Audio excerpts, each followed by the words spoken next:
Karn with the Air Zoo.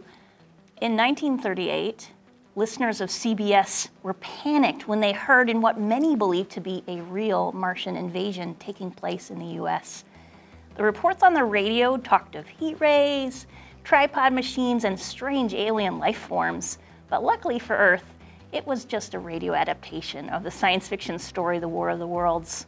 Since that day over 80 years ago, Earth has yet to receive a visitor from Mars. In fact, we've sent some visitors of our own. Here at the Air Zoo, we have a replica, the Mars Sojourner rover. Sojourner explored Mars way back in '97, but since then, the rover's Spirit, Opportunity, and Curiosity have all done their part for science, exploring and researching the Martian surface. One of the most recent rovers that has been making a lot of news this past year, the Mars Perseverance rover, and its helicopter sidekick Ingenuity. Perseverance is much bigger than Sojourner. It's about the size of a small SUV. Percy landed on Mars in February 2021, and its mission is focused on finding signs and evidence of past life on Mars. Cool, right? Maybe we Earthlings aren't alone in the universe. But how can we find life somewhere else, especially when we aren't ready to send astronauts yet? What would that life look like? So far, there has been no evidence of little green aliens or giant tripods on Mars. Based on what scientists know about what Mars was like in the past and what we know of the first forms of life on Earth, it's thought that Martian life, if it existed, would be microbial. So, too tiny to see with the human eye. On Earth, we often study ancient life through fossils, but microbes are super small and don't often leave fossils. So rather than look for the organism itself or its fossilized remains, another approach when looking for life is to look for evidence of what the microbes did.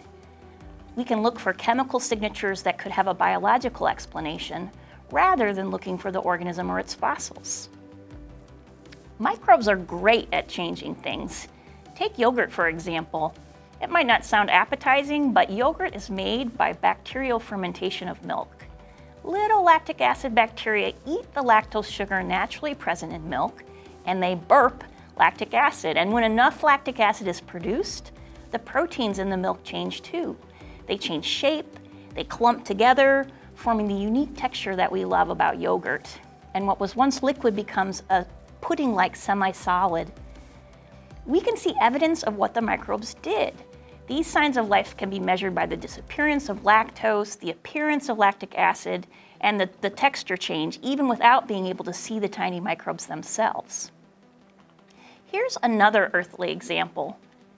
This banded iron rock formation from Michigan's Upper Peninsula shows in fossilized form the tremendous impact microbes had on the course of life on Earth. The Earth's early atmosphere was not the 78% nitrogen, 21% oxygen mix we enjoy today. It was much higher in carbon dioxide and gases like methane, and very little oxygen. Around 2.45 billion years ago, the oxygen made by ancient photosynthesizing microbes was finally at levels high enough to accumulate in Earth's atmosphere. This oxygen reacted with iron in seawater, and bands of oxidized iron were deposited in ocean sediments over millennia all over the world. If this great oxygenation event had not occurred, oxygen-breathing life like us humans might never have evolved on Earth.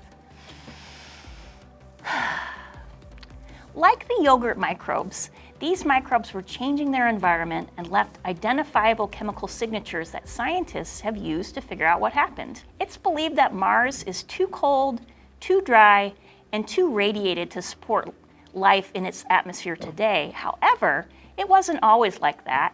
And by looking for evidence of previous microbial life, by using rovers like Perseverance, it's hoped this will take us one step closer to figuring out if we're alone in the universe.